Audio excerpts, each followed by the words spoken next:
નિશાળા ગામમાં ચૂંટણી માહોલ ગરમાયો. પ્રાથમિક સુવિધાઓના અભાવે ગ્રામજનોનો કડક નિર્ણય. ડાંગ જિલ્લાના સુબીર તાલુકાના નિશાળા ગામમાં ગ્રામજનોએ પ્રાથમિક સુવિધાઓના અભાવે ચૂંટણી બહિષ્કાર કરવાની જાહેરાત કરી છે. વર્ષોથી રસ્તા અને પીવાના પાણી જેવી મૂળભૂત સુવિધાઓથી વંચિત રહેલ ગામ લોકો હવે મતદાનથી દૂર રહેવાનો કડક નિર્ણય લઈ રહ્યા છે.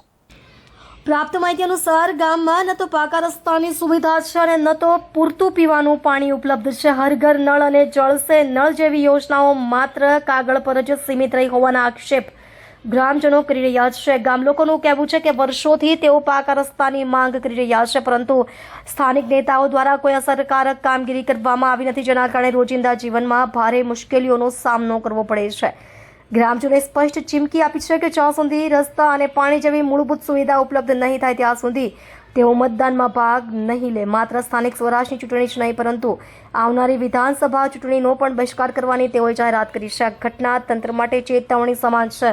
જો સમયસર યોગ્ય પગલાં લેવામાં નહીં આવે તો આ મુદ્દો વધુ ઉગ્ર બની શકે છે. મારું નામ ગામિત સરવિનભાઈ મગનભાઈ, ગામ નિશાના ધામાલુ ફળ્યું. અમારા ગામમાં વર્ષોથી પાણીની સમસ્યા છે. પાણી ભરવા માટે બી 500 મીટર આટલું દૂર જવું પડતું છે, તો એ પાણીનું કંઈ નિરાકરણ લાવતું નહીં. ને રસ્તો હાલમાં 1 મંથ પહેલાં જ રસ્તાનું કામ ચાલુ થયેલું છે, પણ પૂરેપૂરું ધામાલા ફળિયા સુધી રસ્તો બનાવવામાં આવ્યો નથી. જ્યાં સુધી એ રસ્તો ના બનાવવામાં આવશે ત્યાં અમે આ સ્થાનિક સ્વરાજની ચૂંટણી બહિષ્કાર કરીશું. અમે હું અવસુભાઈ નુરજીભાઈ કુંવર, આ ગામનો એક વડીલ છું, આગેવાન છું. એને આ ગામમાં જે કામગીરી બાકી છે એ ઘણા વર્ષોથી કામગીરી કરવામાં આવેલ નથી. અમે આ રસ્તો આ જ વર્ષે મંજૂરી થયેલો, સિંગળમાળથી ધામાલા અને ધામાલાથી કાકસાળા સુધી, તો બી અમારા ગામમાં ખાલી 900 મીટરનો રસ્તો, એ 900 મીટરનો રસ્તો પણ ગામમાં બોલે તો પણ કરવામાં આવ્યો નથી. એટલા માટે અમે આ જે ઇલેક્શનને અમે સ્ટોપ કરીએ છીએ એને બહિષ્કાર કરીએ છીએ કે અમારા ગામમાં જ્યાં સુધી રસ્તાનું અને પાણીનું સોલ્યુશન નહીં થાય ત્યાં સુધી અમે આ મતદાન કરવાના નથી. અને અમારા ગામમાં ઘણા જ ગરીબ લોકો છે, ઘણા જ બહેનો લોકો છે.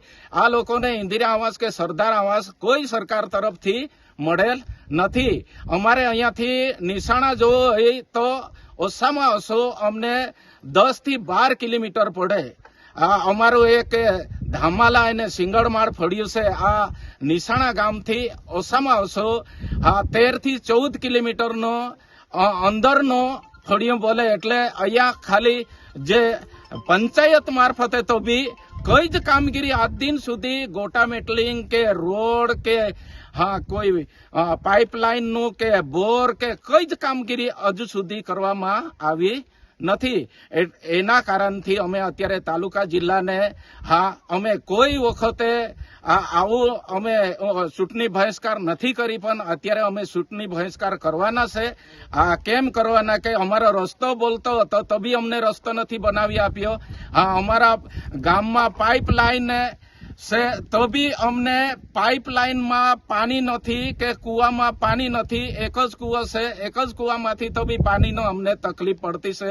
અમે જંગલમાં જે કોતર છે ત્યાં કોતરને પાણી પાવા માટે ઢોરને લઈ જતા છે. અને એના માટે અમે અત્યારે જ્યાં સુધી અમારે પાણીનો સવલત અને રસ્તાનો સવલત નહીં થાય ત્યાં સુધી અમે આ ચૂંટણી બહિષ્કાર કરશું અને કરશું જ. અને આવતીકાલે બી મામલતદારને આયોજન પત્રક પણ આપી આવશું અને અમારા ગામમાં ઇલેક્શન કરવા દઈશું નહીં. એ અમારી ગામની રજૂઆત છે સરકારને. આ સરકાર ધ્યાન આપે. અમારું આ એક બોર્ડર પર છેલ્લે લાસ્ટ ગામ છે, એને આ ખાલી મહારાષ્ટ્રના બોર્ડર પર એક લાસ્ટ ગામ છે. એક લાસ્ટ ગામમાં અમારા વિકાસ નહીં થાય તો અમે આ ચૂંટણી બહિષ્કાર કરશું. એ અમારી રજૂઆત છે સરકારને. સરકાર ધ્યાન આપે અને આ નાના ગામને, નાના ફળિયાને ધ્યાન પર આપીને વિકાસનું કામ કરે, એ જ અમારી હૃદયની વિનંતી છે.